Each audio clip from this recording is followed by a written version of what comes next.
24 घंटे पहले तक जिस संसद में संविधान पर चर्चा के दौरान हो हल्ला था, हंगामा था, विवाद था, बवंडर था, उसी संसद में 24 घंटे बाद माहौल बदला हुआ नजर आने लगा जब प्रधानमंत्री नरेंद्र मोदी संविधान पर चर्चा के लिए बोलने को खड़े हुए। एक दलित मां का बेटा जन्म से जीवन तक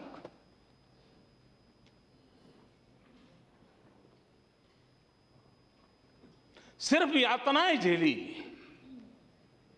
अपमानित होता रहा, उपेक्षित होता रहा, डगर डगर उनको सहना पड़ा। उसी व्यक्ति के हाथ में जब देश के भविष्य का दस्तावेज बनाने का अवसर आया तो ये पूरी संभावना होती, वो हम जैसा अगर मनुष्य होता तो, कि वो कटुता, वो जहर कहीं न कहीं प्रकट होता, बदले की कहीं आग निकल आती, कहीं भाव निकल आता। लेकिन ये बाबा साहब आंबेडकर की ऊंचाई थी कि जीवन भर झेला, लेकिन संविधान में कहीं पर वो बदले का भाव नहीं।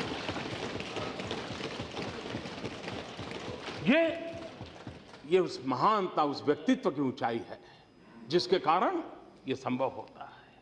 वरना हम सब जानते हैं, हम मनुष्य हैं, हमको मालूम है एक शब्द भी ऐसा चुप जाता है, निकलता नहीं है।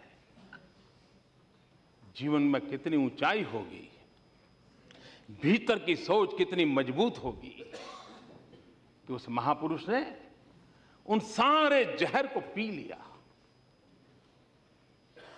और हमारे लिए अमृत छोड़ करके गए। पहली दीवार मोदी ने तोड़नी चाहिए। संविधान में किसी भी तरह के बदलाव की अटकलों को लेकर 1 घंटे 7 मिनट के संबोधन में मोदी ने कम से कम 10 ऐसे मुद्दों पर बात कही जहां विपक्ष सरकार को घेर रहा था। वहां मोदी ने अपने पलटवार की जगह सिर्फ बदला हुआ अंदाज दिखाया। एक से बढ़कर एक स्टॉलवर्ट लोग इस सदन में आकर के बैठे और इस सदन की विशेषता रही। मुझे याद है, मैं जब पार्टी के संगठन का काम करता था तो टीवी डिबेटों में जाना होता था और प्राइम टाइम रहता था उस समय, तो बहुत ही वो मांग रहती थी। एक बार मैं और गुलाम नबी आज़ाद हम लोग टीवी डिबेट में थे। काफ़ी तू मैं चलती थी, स्वाभाविक था वो। लेकिन बाद में जब पूरा हुआ तो हम स्टूडियो में बड़ी मस्ती से चाय वगैरह पी रहे थे। तो उन पत्रकारों से और उनके कोई सीनियर व्यक्ति भी थे, मुझे याद नहीं है, तो गुलाम नबी जी ने बड़ी महत्वपूर्ण बात की। उन्होंने कहा, देखो भाई, आप भले मानते हो हम ऐसे एक दूसरे के दुश्मन जैसे लगते हैं, लेकिन कभी संसद में आके देखिए हम कैसा एक फैमिली की तरह बिहेव करते हैं, कितना अपनापन हमारे बीच होता है। ये कोई मोदी नहीं लाया है, पिछले 50 साल से सबने तपस्या करके लाया है। और इसलिए इन महान चीजों का गुणगान, इन महान चीजों का आदर और इसको और पनपाना, ये एक समय था इस सदन के अंदर तीव्र विरोध हो तो भी एक बार राम मनोहर लोहिया जी ने, सदन में बड़ी ऐतिहासिक बात है, आंकड़ों के द्वारा उन्होंने पंडित नेहरू को यह बताया कि आपकी नीतियां देश के काम में नहीं आने वाली, गलत है।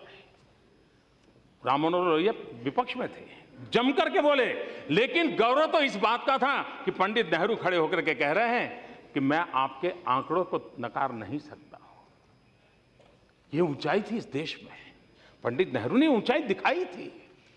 हम सत्यनिष्ठ जो बुद्धि है उसका हम अपने साथियों का गौरव करना होगा। संविधान की उस भावना को हम तभी स्वीकार कर पाएंगे। और इसलिए ये जो हमारी बौद्धिक सत्यनिष्ठा है, हमारे सभी सदस्यों को ईश्वर ने कुछ न कुछ दिया है, उसका आदर सत्कार करने का भाव, ये हमारी सहज प्रकृति बनी चाहिए। अल्पमत वाले विपक्ष के आगे बहुमत की सरकार का मुखिया हाथ, गले, दिल सब मिलाने को बेताब दिखा। सबकी निगाह थी कि आखिर देश के माहौल, असहिष्णुता पर बहस के बवंडर में प्रधानमंत्री क्या बोलते हैं। मोदी बोले, खूब बोले, लेकिन देश के माहौल पर संघ और संघ परिवार के फायर ब्रांड चेहरों को मोदी ने आइडिया ऑफ इंडिया का आईना दिखाया। आइडिया ऑफ इंडिया सत्यमेव जयते। आइडिया ऑफ इंडिया अहिंसा परमो धर्म। आइडिया ऑफ इंडिया एकम सद विप्राह बहुधा वदंती। आइडिया ऑफ इंडिया पौधे में भी परमात्मा होता है। आइडिया ऑफ इंडिया वसुधैव कुटुंबकम। आइडिया ऑफ इंडिया सर्व पंथ समभाव। आइडिया ऑफ इंडिया अप दीपो भव। आइडिया ऑफ इंडिया तेन तत्तेन भुंजी था। आइडिया ऑफ इंडिया सर्वे भवन्तु सुखिनः सर्वे सन्तु निरामया सर्वे भद्राणि पश्यन्तु मा कश्चित् दुर्भाग् भवेत्। आइडिया ऑफ इंडिया न त्वं हम कामये राज्यम न मोक्षम न पुनर्भवम कामये दुक्तप्तानाम प्राणिनामाति नाशनम। आइडिया ऑफ इंडिया वैष्णव भजन तो तेरे रे कहिए जे पीड़ पराई जाने रे। आइडिया ऑफ इंडिया जन सेवा ही प्रभु सेवा। आइडिया ऑफ इंडिया सहना भवतु सहना भुनक्तु सह वीर्यम करवावहै। आइडिया ऑफ इंडिया नर करणी करे तो नारायण हो जाए। आइडिया ऑफ इंडिया नारी तो नारायणी। आइडिया ऑफ इंडिया यत्र नार्यस्तु पूज्यन्ते रमन्ते तत्र देवताः। आइडिया ऑफ इंडिया आनो भद्रा कृतवयन्तु विश्वतः। आइडिया ऑफ इंडिया जननी जन्मभूमिश्च स्वर्गादपि गरीयसी।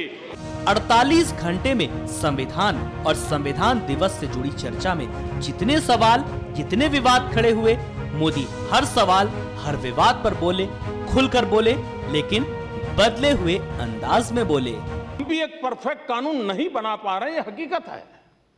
उसमें हमारी कमियां रहती हैं और दूसरे सत्र में आना पड़ता है और कहना पड़ता है एक शब्द गलती हो गई थी, ठीक करना पड़ेगा। संविधान निर्माताओं ने क्या क्या तपस्या की होगी, वो कौन सी उनकी मन की अवस्था होगी कि जो चीजें निकल के आई वो आज भी हमारे लिए मार्गदर्शक है। और इसलिए ये गौरवगान हमारी आने वाली पीढ़ियों तक पहुंचाना, उनको इससे परिचित करवाना, इन चीजों को उनको जानने के लिए कहना, यह हमारे देश के लोकतंत्र को मजबूत करने के लिए आवश्यक है। सदन के अंदर ही संविधान सीमित हो जाए या सरकार को चलाने का एक डॉक्यूमेंट बन जाए तो मैं समझता हूं लोकतंत्र की जड़ों को जो सिंचित करने का हमारा प्रयास है उसमें कमी रहेगी। और इसलिए भारत के लोकतंत्र को मजबूत बनाने के लिए संविधान की भावना और संविधान के सामर्थ्य को जन जन तक परिचित करवाना ये हमारा दायित्व बनता है। और मैं मानता हूं जिन जिन महापुरुषों ने योगदान किया है उन सबका उल्लेख करते हुए हमने इस बात को करना होगा। For more videos, subscribe, follow and like.